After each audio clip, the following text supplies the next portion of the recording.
ఓం నమో భగవతే శ్రీరమణాయ. రమణాశ్రమ లేఖలు లేఖ 42. అభయం సర్వభూతేభ్య. తేదీ 24/1946. భగవాన్ ఈ పొద్దు బయటికి వెళ్ళబోయే సమయంలో కొండవైపు మెట్ల దగ్గర ఉన్న మామిడి చెట్లు కాయలు కోయడానికి వచ్చిన కూలీ వాళ్ళు చెట్టెక్కి మెల్లిగా కోయక కింద నుంచే గడలతో కొట్టడం ప్రారంభించారు. దానితో ఆకులు కూడా రాలుతున్నవి. ఇంకా సోఫా మీద ఉండగానే ఆ కొడుతున్న శబ్దం విని సేవకులను పిలిచి కొట్టవద్దని చెప్పమని, ఆ తర్వాత బయటికి వెళ్ళే నిమిత్తం లేచి వచ్చి అటు చూసేసరికి రాలిన ఆకులు గుట్టలు గుట్టలుగా భగవాన్ని కంటపడినవి. సహింపరాని కష్టం తోచింది వారికి. పట్టలేక పరుషస్వరంతో, ఓహో చాలు చాలు, ఇక పొండి. కాయలు కోయమంటే ఆకులు రాలేట్టు కొట్టడమా? మనకు కాయలిచ్చినందుకు ప్రతిఫలం గడలతో బాదడమా చెట్టుని? ఎవరి పనికి నియమించింది? ఇట్లా కొట్టే బదులు మొదలుగంతా నరికితే సరిపోయింది. కాయలు కోయవద్దు, ఏమీ వద్దు, పొండి పొండి అని గద్దించారు.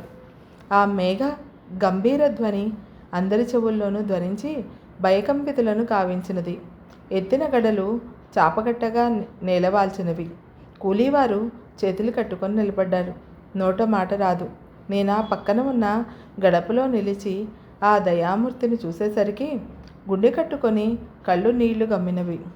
చెట్టు ఆకులు రాలగొట్టినందుకే ఇంత కంపించిన కరుణామయుడు మానవుల మనస్సులు నొప్పించుట ఓర్వగలడా?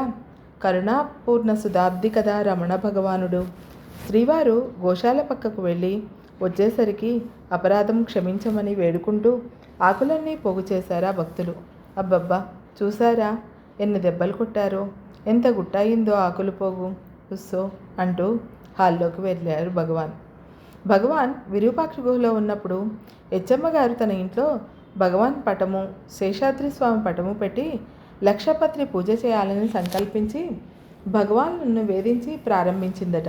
50,000 పూర్తయ్యేసరికి వేసవి రావడం వల్ల పత్రి దొరకక ఒకరోజు కొండంతా తిరిగి వేసటగా వచ్చి భగవాన్తో మొరపెట్టుకుంటే, పత్రి దొరకకుంటే నీ ఒళ్ళు గిల్లి పూజించరాదా అన్నారట భగవాన్. అమ్మో, నొప్పి కదా అంటే, ఒళ్ళు గిల్లితే నీకు నొప్పి అయితే పత్రి గిల్లితే చెట్టుకు నొప్పి లేదా అన్నారా భగవాన్.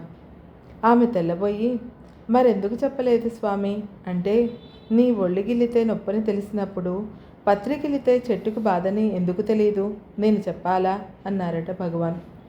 వ్రతములు గిల్లరాదు అనుటకు నిదర్శనంగా భగవాన్ అర్వంలో అనువదించిన దేవికాలోత్తరం జ్ఞానాచార విచారపటములందు శ్లోకమే రాస్తాను చూడు. వేళ్లను పెళ్లగించరాదు, ఆకులను గిల్లరాదు, భూతములను హింసింపరాదు, పూలను కోయరాదు. ఇక ఉంటాను. సెలవు. నీ సోదరి.